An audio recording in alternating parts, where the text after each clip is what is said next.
being a mom and feeling in your heart that something is different, something doesn't feel right, something feels different, and then not having any support for it. Something was off with her child since the baby was 18 months old. She went to her husband and discussed that, I think we should just get him checked out. And the husband they're in the US, and the idea was that, what, all these doctors, all they want to do is label our child.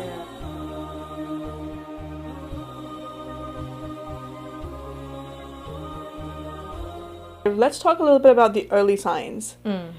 So, a parent has just had a baby, how early do the signs appear?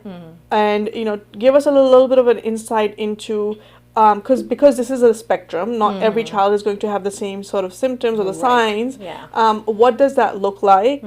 Educate us a little bit more about that. What can people be on the lookout for? How early do they start? So, again, we have to first establish that this is a neurological state, which means this is something a child is born with. A lot of people, there's a lot of misinformation, especially about autism, I think, specifically, which is that, it's vaccine related, or it's environment, toxins in our food, whatever. So it, from everything that we know so far about neurodivergence, it is completely biological as far as we know. It is genetic. A lot of people who tend to get diagnosed will find out later that their parents are getting diagnosed too, and they're like, I never thought it was out of the ordinary because I've done the same thing my entire life. So the parent, sometimes they won't even think of getting a diagnosis because they're like, that's my childhood. So there is definitely a genetic component there for sure. So yes, so the child is born with this. Sometimes a child is being accommodated well enough that you might not see any symptoms till maybe much later, when the child really starts struggling more, and then you see more typical symptoms of whatever their condition or state is. So so there's that. Autism specifically can be diagnosed as early as 18 months at this point. Again, pros and cons, the pro would definitely be that you can get early intervention, which can be pretty helpful. Especially, you're talking about an official diagnosis, I'm going talking to a about professional. Yes, getting a professional. Yes. So let's go a little bit before then. Before they've just had a baby. I think up until 6 months, if a child is not looking or they're not making eye contact, right? You can't really tell a lot of difference for most parents. When is it that the parent might start noticing something is right? Especially the mom. I've heard this a lot of the time. The moms are like, I just have this feeling that something is. What are those signs? Right. So that would be something like the child is not making eye contact, or the child's not responding to their name, or you're trying to get your child's attention, but they're not really giving it to you. It could be that they're missing some milestones, sitting, rolling over, crawling, walking. So you're like, the milestones seem to be a little delayed. So we're looking at that kind of stuff. We might notice some stimming behaviors. Stimming is basically any repetitive movements that a child is doing to regulate themselves. More stereotypical ones are the hands flapping. A lot of people have heard about that for autism. There's hands wringing. There's what else? There are some things that some children we're talking about different sensory stuff, right? So some kids tend to do they're processing visual stimuli differently.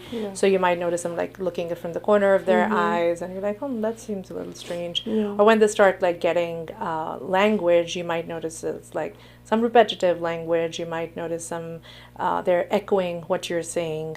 So instead of saying, so you say, are you done eating? And they'll say eating, or done eating, and you're like, maybe he's responding, but technically he's actually just echoing back what you're saying. Or you might notice that they love watching Barney, and now you hear them say scripts from Barney during the day, and you're like, he just really likes this show, but there's chances that they're just listening to something, it's stuck in their head, and they're using it to either regulate themselves, or sometimes they use scripts that they've heard to try and communicate with you as well. I'm just listening to you and I'm just thinking so many of these things are overlapping with just regular baby toddler behavior, right? So I know I've worked with parents with neurodivergence as well, and I think a lot of the times when they, and you can correct me if that's wrong, but a lot of the times when they go back, they're like, especially the moms, they'll say, I just knew something was up. Like they'll, it's a very instinctive gut feeling. Yeah. And to that mom who has a gut feeling, there's nothing to support, maybe all the things, because she might be explaining this to her spouse or to her in-laws or to her parents, and they say, "Ha, to bacche to karte hain," kids do that, But she is that gut feeling of the motherly instinct is so strong. And we do know that early intervention is really helpful, especially with autism. Yeah. How does she go about? Like, is it still better to go and get some sort of a diagnosis and go to a professional, even though that there is no huge list of evidence and support? Yeah. Yes. So, that's so hard, right? Like being a mom and feeling in your heart that something is different, something doesn't feel right, something feels different, and then not having any support for it. And you talk to your spouse or you talk to people, and people will say stuff like, all kids are like that. And I especially really get irked by this when it comes to speech issues. Yeah. Because early intervention for speech is so helpful. People will say, oh, I heard that Beena Bhabhi's son didn't start speaking till he was 5, so it's okay. Like, what's the big deal? And then he started talking, and now he talks all the time. Well, yeah. So, and then I was like, no, but that's 5 years of that child not being able to communicate. Yeah. That's 5 years of frustration of not being able to communicate. That's 5 years of extra behaviors for parents to manage because the child is struggling because he wants apple juice and you're giving him milk, but he's not able to tell you in so many words. So it is hard for a child. Or the child wants to tell you, like, I want to get ready after 5 minutes, and he's not able to tell you that. And then you're telling him, let's go get ready. And then, there's a big power struggle. But that's probably when a lot of parents see a lot of meltdowns and tantrums, right? Because not because the child wants to make your life hard, but just because they're really having a hard time. Okay, why is Baba or Mama not able to understand what I'm trying to tell you? Exactly. Like even as adults, like when we feel unheard, right? How hard is that? How crippling and how devastating it is when we're in like really close relationships and we feel unheard. Yeah. So imagine a child who's entirely dependent on their parents for survival, and they just think that their parents don't get it. Yeah. That is so heartbreaking. It's so hard, yeah. So telling a parent to wait for like 5-6 years to get like speech therapy, you're taking so much away from them. So it really bugs me when people say, oh, just wait it out. Like, your child's not like saying words till they're like 2 years old, just wait it out. And I was like, and may Allah make it so that there isn't a speech delay. Absolutely. But what's the harm in getting it checked out? Yeah. Like, absolutely. Like, what is the worst that could happen? That you'd have one bad memory that you went to a doctor when your child was 2 years old? Yeah. So I am 100% very pro getting professional support as soon as you suspect anything, be it a speech delay, be it a developmental delay of any sort, be it, like any behaviors you're noticing. Again, maybe there's nothing at all, and that's excellent to know. Yeah. And maybe there's something, and now you are empowered with the knowledge to know exactly how to support your child. Yeah. And that counts for something. So a child who is struggling with like sensory stuff, now you have an occupational therapist who can help them with that. A child who's who's struggling with communication, now they have a speech therapist who can help with that. So a child who is having trouble like running or playing with the ball and being just hanging out with their siblings or friends, now they have a physical therapist who can help with that.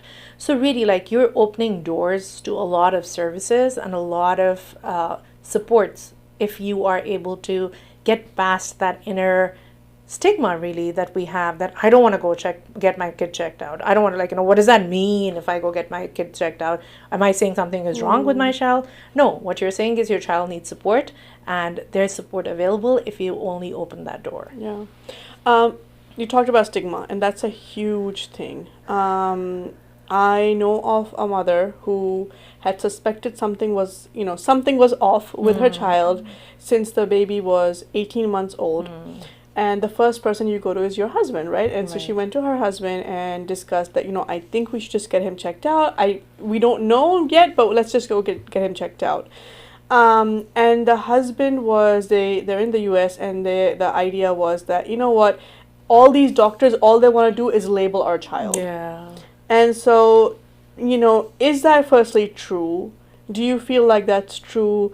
And if they do get a label, or they do get a diagnosis of autism and ADHD, or anything basically, right. Is that a bad thing? Does that how much harm does that cause to the child? Let's say that child does have that diagnosis. Does that cause them more harm or more good? Because there's always a pro and con situation. Right, absolutely. So, firstly, like, a diagnosis is not a death sentence. That's very important to know. Like I said, and like you said, there are pros and cons to everything. Your child will get a label. Firstly, like, health records are supposed to be very confidential, especially in the US. So technically, nobody should have access to your child's labels or diagnoses unless you give approval for that. So that's one thing to consider. Secondly, again, like, going back to the pros and cons, I think, like I said earlier, like, it does open doors to services. Insurance starts, especially in the US, and, well, not Canada, and they have universal health care. But, like, especially in the US, I think, like, with insurance, and but I think, like, with the universal health care, like, UK and Canada too, now that you have a diagnosis, they are more willing to provide services. They're more willing to cover things for you. So, like, we're talking occupational therapy, speech therapy, physical therapy, or floor time therapy, or play therapy. So now they're more willing to, like, actually pay for them. So that really tends to, like, ease the load on the parents, because now they don't have to pay out of pocket for that kind of stuff. So that's, I think, very important. The second thing I think that really helps is that now you can actually access support through the school system as well. Again, like, pros and cons, school systems, depending on which school district you are, some of them can be fantastic, some of them can be traumatizing, really.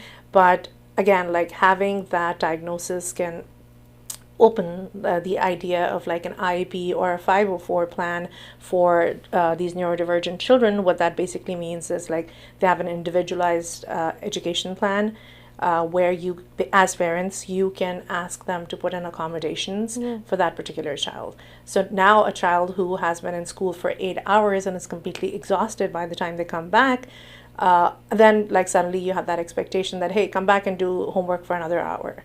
And that child is, like, melting down, and they're like, there's no way I'm doing this. And it's a constant battle, and like, the parents are exhausted and the child is exhausted. So you can simply put that as an accommodation in the IEP plan, that my child is not going to do homework. We're just not going to do it. Or that I even heard, like, some parents, like, put in half days, especially for the younger classes, like kindergarten, pre-K, first grade, that they'll say, like, we want to ease our children into the schooling system, because more than 3 hours a day is just too much for my child. It's just too dysregulating. My child's not able to function well after that. So, like, accommodations that you specifically know are important for your child.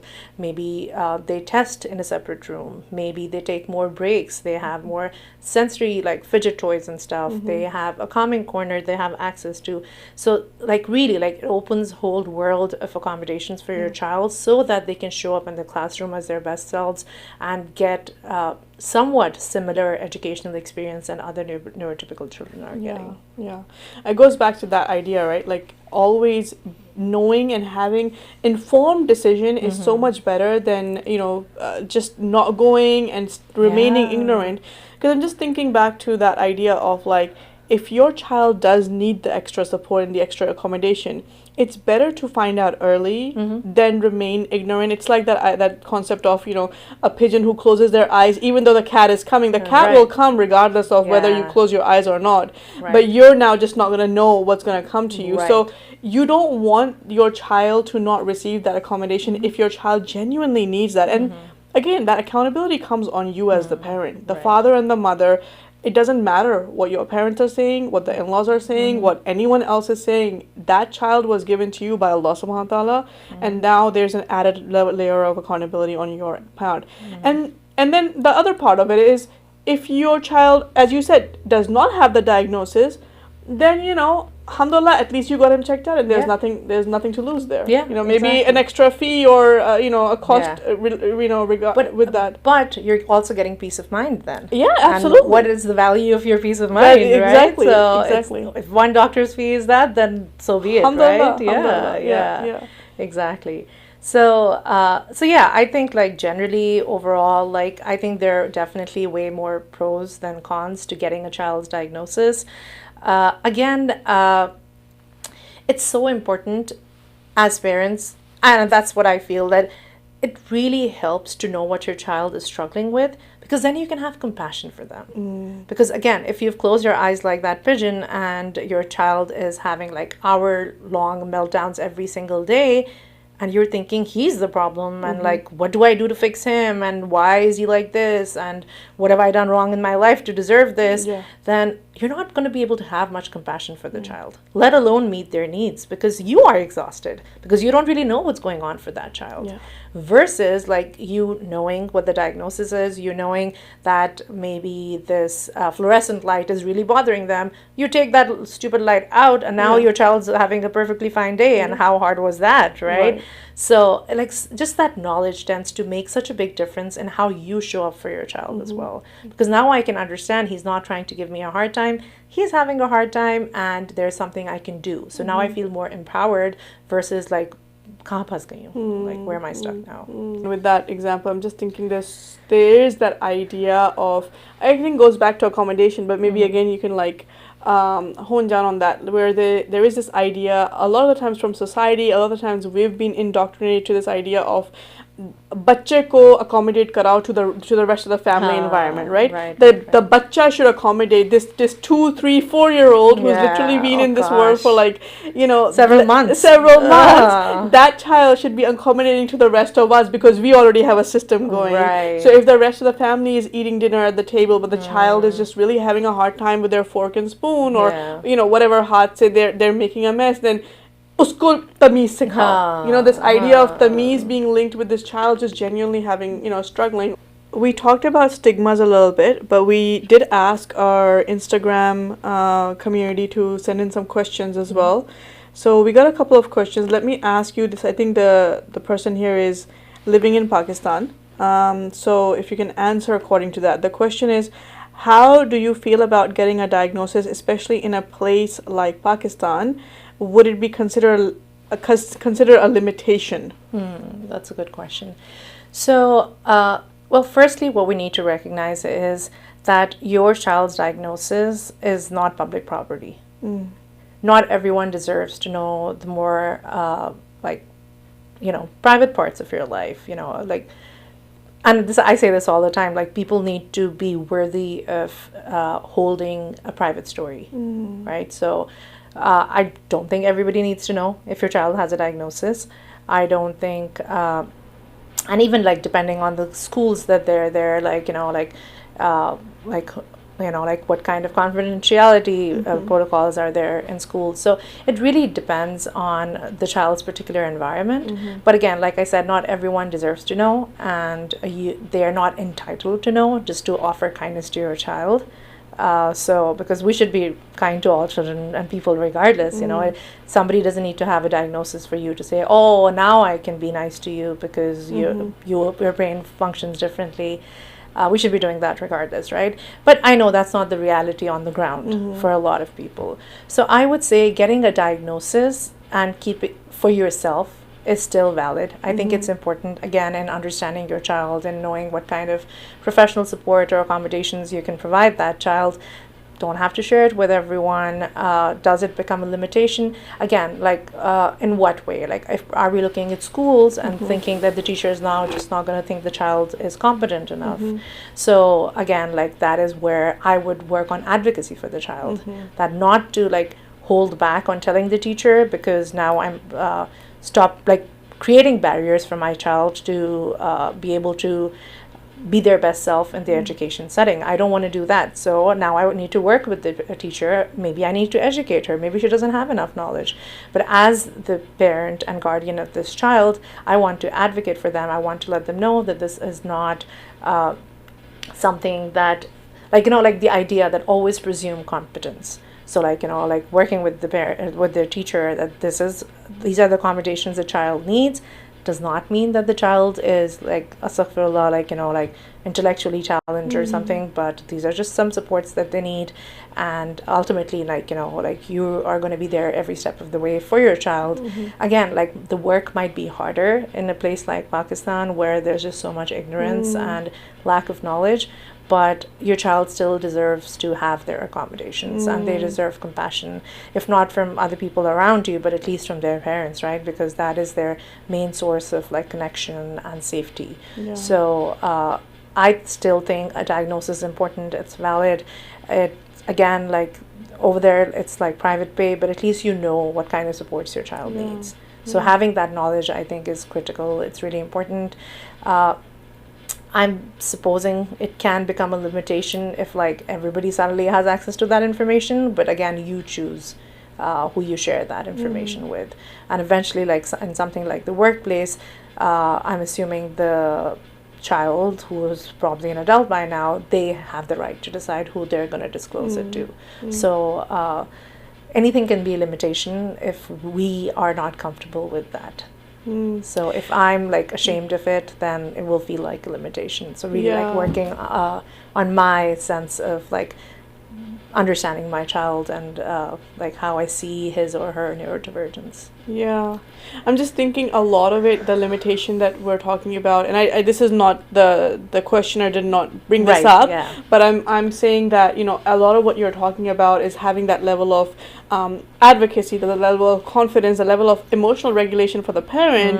There is so much work to be done on the parent side, because if you are feeling flustered, if you are feeling constantly like on the edge, or constantly like or ashamed of your child, or ashamed of the fact that your child received this diagnosis, then what do you say to that parent? Like, where can they start? Because again, we're not here to judge them feeling this way, but we also understand how difficult that is for them to then move forward. It is extremely crippling. We've you and I have talked about this so many times. Shame in itself is just such a crippling, debilitating, heavy feeling that we stay stuck in it, like like let alone showing up for our children, we can't show up for ourselves either, right? So if somebody is really struggling with their child's diagnosis, they're really struggling with the child's behaviors or what they had imagined their child would be like, and now that child is not acting that way or being that way,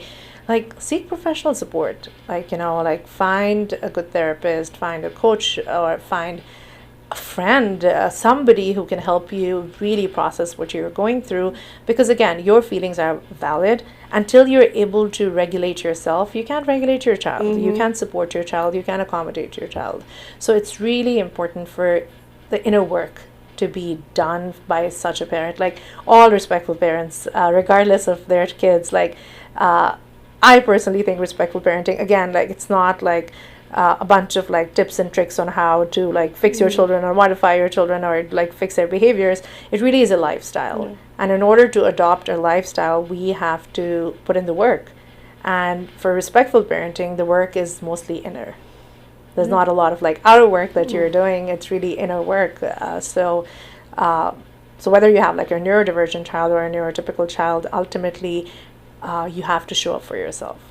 And whether you're doing that through therapy, whether you're doing that through coaching, whether you're doing that through support groups of parents like who have neurodivergent children, you really need somebody to help you process what you're going through, because ultimately that is what will help you work through whatever feelings you have about the diagnosis, so that eventually, you can show up for your child, you can advocate for them, and you can ask for the accommodations that are their right. It's not something that a school or a workplace or family is going to be given a trophy for, that thank you for showing up for my child. No, it's the child's right to be supported and accommodated, and basically like removing the barriers that will help them be their best self eventually. Yeah.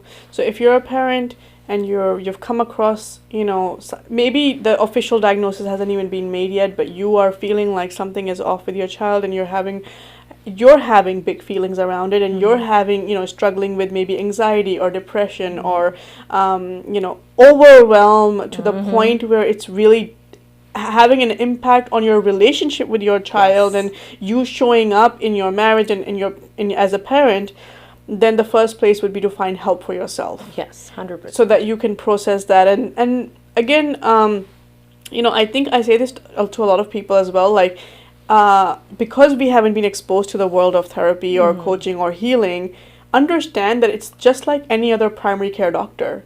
You're not gonna, just because they are a primary care doctor, they might have all the certifications, all the qualifications and the experience, but you just might not gel with them. It's a person-centric field. You might find the person who has the most amazing reviews, and they might still not be the best person for you. Absolutely. So you might still have to go to like 2 or 3, and I know that's so difficult because you're opening up and now you're really sharing and you're being vulnerable, but that's part of the process. So just accept that and expect that to happen.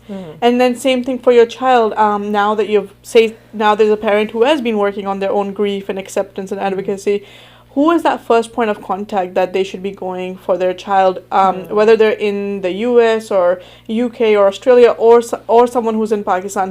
Who is the right person?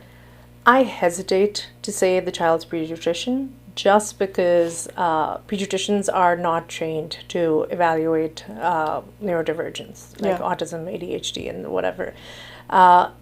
Of course, pediatrician is always the first point of contact because you can get referrals from there, but not the first diagnostician. That's what I would say. So don't rely on them for a diagnosis, because usually what they'll do is they'll give you a 20-question questionnaire and say how much is your child doing this, and maybe a child who's being very well accommodated at home actually is not exhibiting any of the stereotypical things of autism or ADHD, and now but your child's fine, he's making eye contact with me, and you're like, okay, but he had a 2-hour long meltdown last night, what about that?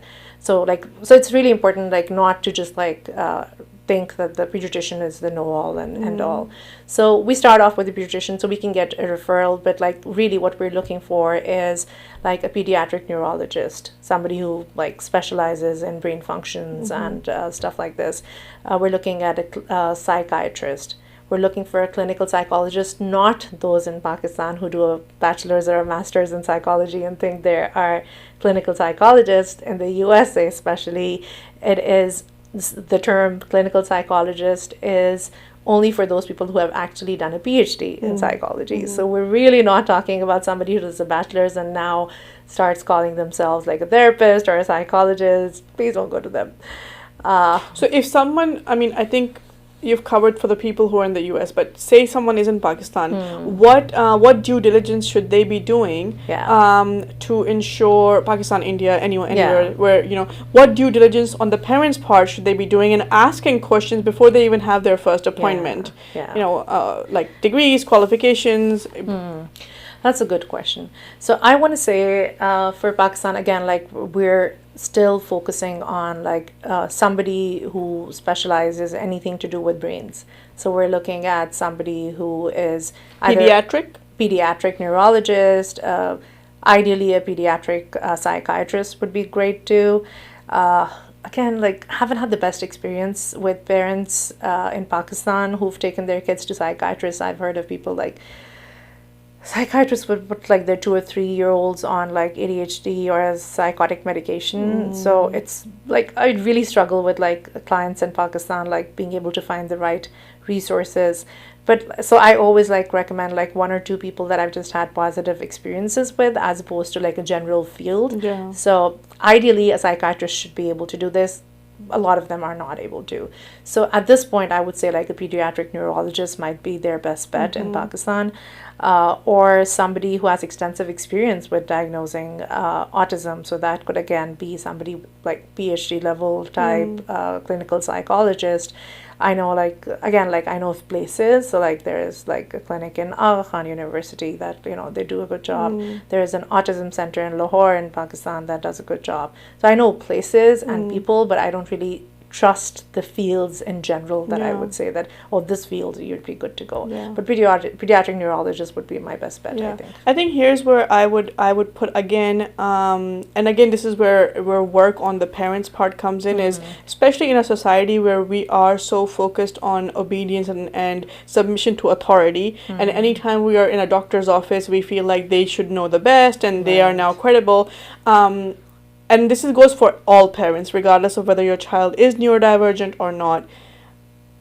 Remembering to trust that gut instinct is so important. So if you are in a clinical psychologist office, or if you're in a pediatric neurologist appointment and you don't feel safe, and you feel like something is off, that's valid. That's all you need to know that this is not the right person for my child. You need a second opinion, and that's you need a second opinion. So don't, I know in Pakistan especially, or the Pakistani mindset is this, that just because a doctor is telling you to do something, you just, that's it, that's all you need. But understand that gut instinct, no one else has that, because that's been given to you by Allah subhanahu wa ta'ala, and that comes to you only for you, for your child, in you. So trusting that and just being really mindful of that and really listening to your body, which again, if you haven't done the healing work, if you haven't done the emotional regulation work, you're not going to be able to listen to yourself. So it really comes back to then again just going back and doing some work on yourself before you even advocate for your child. Right. Yeah. And like all positivity aside, this is a hard life, for a parent of a neurodivergent child. It's a hard life for the child, it's a hard life for the parent. So thinking about like therapy or counseling not as like something to be ashamed of, but something to really hold on to as a support. So I'm in therapy not because there's something wrong with me, I'm in therapy because I need support. And I want to show up as my best self for my child. So this is my self-care that I'm doing, so I can have my emotional cup full enough to show up for my child, who might have more struggles and who might need me more than the average child might need their parent, and for longer perhaps. So it really is very important that we are taking care of ourselves, whatever that self-care looks like for you. But ultimately, like, having so much self-compassion for yourself, and so having so much compassion for your child, especially if you're living in a society where there's just so much misinformation and lack of knowledge, and there's just like so much judgment, there's so much bias and stigma that it's a hard life, and nobody should be sugarcoating that. And ultimately, recognizing though that all power comes from Allah subhanahu wa ta'ala, so He is there with you every step of the way. It's just that we need to be able to tap into the right resources to access that power within ourselves. Absolutely. And this is going to be a continued conversation, because there is so much into this. There's so much that we need to delve deeper into. So if you're listening and you have more questions, just know that this is going to be a continued series, inshallah. And you can submit your questions below as a comment. You can come onto our Instagram and put that forward. As we're finishing off, Sana, is there anything else that you want to finish off with? Any last concluding thoughts on this topic, because I know we really just touched upon the surface today. And I'm just saying that if somebody has already asked a question and we didn't address it, it was intentional, which means that we will get to it when we cover that particular topic. So we're not ignoring you, we'll get to it eventually once it flows more naturally into the conversation. My last words again would be, allow yourself to feel. Allow yourself to feel grief, allow yourself to feel sadness, anger, whatever it is that you need to feel so that you can process it, so you can get it out of the system, so it doesn't stay stuck inside of you. So whatever it is that's coming up for you, if you have a child's diagnosis, whether you had it like several years ago, whether you're suspecting it, whether you have been living with it for a while, that allow yourself to feel what it is that you need to feel, because I promise you, even if you're not saying anything, your child knows what you feel. And that is a burden to carry that a child should not be carrying. A child should not be receiving the message that my mom is ashamed of me, or my dad is ashamed of me, or they want to hide me, they don't want people to see me. Even if the child is nonverbal. Yeah. The child is feeling, because their limbic system is very much alert and aware. So, that's a beautiful way to end. Yeah. A child knows. We all know. We always know what somebody's thinking about us, even if they don't say it, right? So whether they're nonverbal or they're verbal, they know. And just because somebody cannot say something to you does not mean they cannot receive information. That is such a big myth that people have, that, a nonverbal child is just off playing in the corner, so they don't really understand what's going on. No, they're listening. Just because they're not communicating does not mean they're not receiving information. So, or that, they're not using words to communicate, but there are many other ways they can communicate. But anyway, so ultimately recognizing that whatever it is that you're feeling and you're trying to suppress and bury, your child is receiving that. And it's not fair to you or to your child. So really giving yourself that gift of being able to process what it is that you are experiencing and releasing it eventually whenever you're ready, without feeling ashamed about whatever it is that you're feeling, because that meta feeling is worse, I think. So yeah, allowing yourself to feel would be my last words. Thank you. You're welcome.